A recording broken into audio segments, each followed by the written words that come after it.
But let's get you started with breaking news coming in from Tehran, where Iranian women have taken to the streets of the capital of the country there to protest against the death of a young woman who was detained for violating the country's conservative dress code.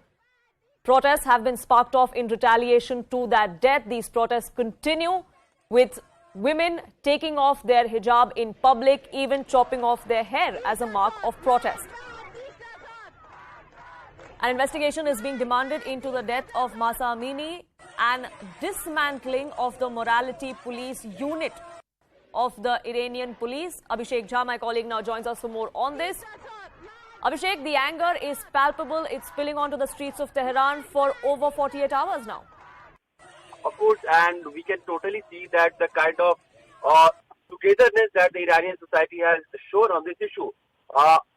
Not only women, it's men also, youngsters, every one of them are on the streets protesting for the so-called morality police and the very existence of them.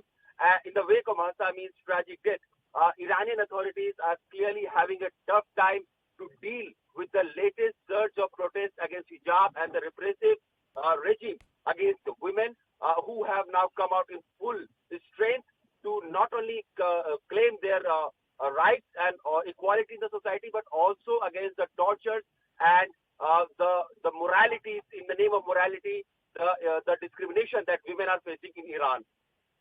Absolutely, and we've seen the kind of protests that have taken place. Women have been taking off their hijab. They're in public. They've been chopping their hair off as a mark of protest as well. And like you said, it's not just women. It's the men as well who have come out on the streets to back these demands of dismantling of the morality police unit altogether.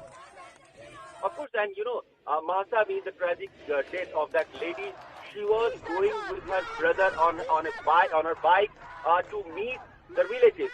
And so clearly every youngster or every man who are on the streets today in Iran are anticipating that if it could be Mahsa Amini who was traveling with her brother, it could be with them also, with their own sisters, their own mothers, their own daughters. So probably this is the kind of panic and threat to their own families that has given rise to this new wave of protest against repressive regime of Iran. And the state agency of Iran has said that the protests are widespread. They are happening across various cities, and also people are chanting death to the dictator. So clearly there is anti-government, anti-hijab protest, right. And probably this time this has come out in more strength.